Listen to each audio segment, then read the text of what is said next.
Hello મિત્રો, કેમ છો બધા?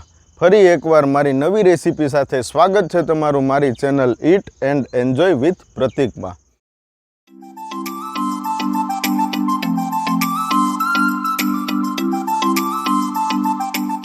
તો આજે આપણે બનાવીશું રાજસ્થાની પાપડ સબ્જી.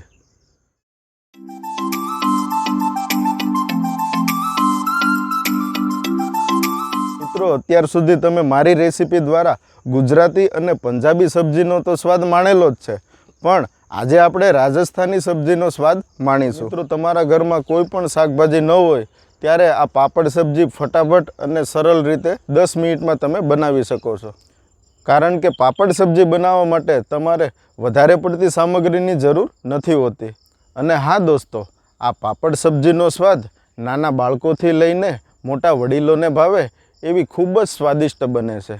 તો ચાલો મિત્રો, બનાવવાનું ચાલુ કરીએ રાજસ્થાની પાપડ સબ્જી અને એનો સ્વાદ માણીએ.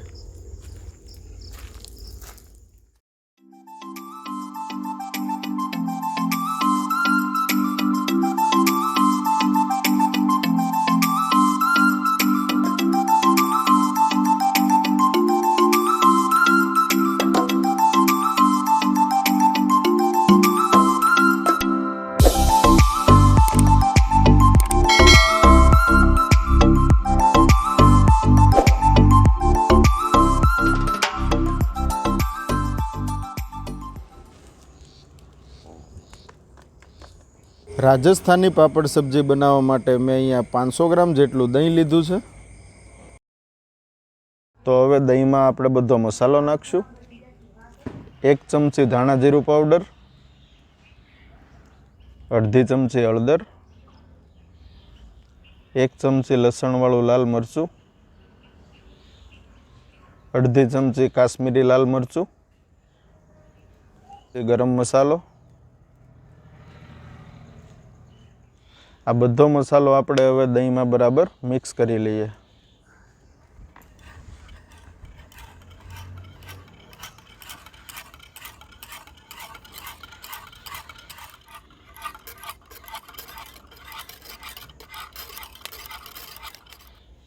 દહીંમાં આપણો મસાલો બરાબર મિક્સ થઈ ગયો છે. હવે આપણે આને સાઈડમાં રાખી દઈએ. સબ્જીમાં નાખવા માટે આપણે પહેલાં પાપડ શેકી લઈશું. પાપડને હું તાવડીમાં શેકું છું. તાવડીમાં પાપડ શેકવાથી પાપડનો ટેસ્ટ એકદમ સારો આવે છે.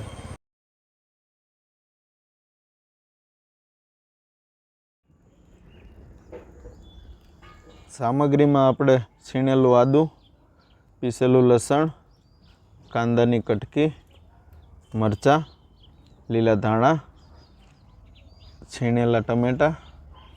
હવે શાકનો વઘાર કરશું. એમાં 1 ચમચો તેલ નાખશું.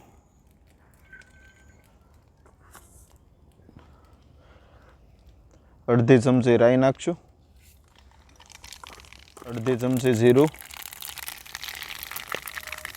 અડધી ચમચી હિંગ, વઘારના લાલ મરચાં, તમાલપત્તા. હવે કાપેલા કાંદા નાખશું.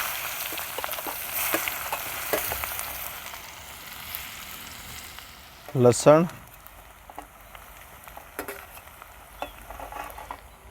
આદુ,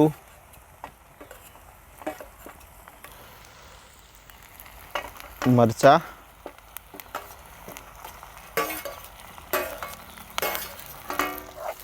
બરાબર મિક્સ કરી લઈએ.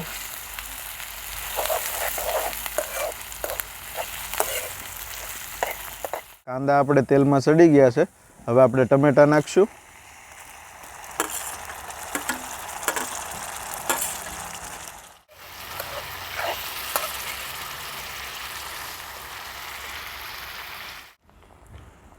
સ્વાદ પ્રમાણે મીઠું. આપણા કાંદા ટમેટાં તેલમાં સડી ગયા છે. તેલ ઉપર આવી ગયું છે. હવે આપણે દહીં જે આપણું તૈયાર કરેલું છે એ નાખશું.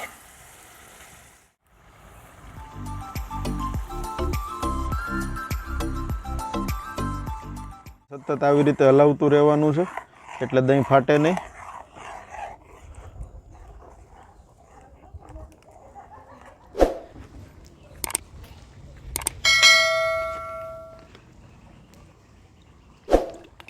હવે આપણે પાપડના ટુકડા કરી લઈશું.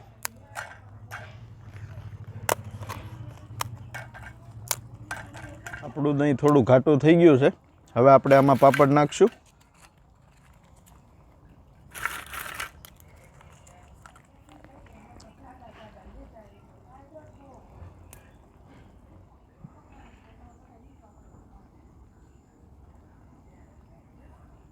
હવે આ બધું મિક્સ કરી લઈએ.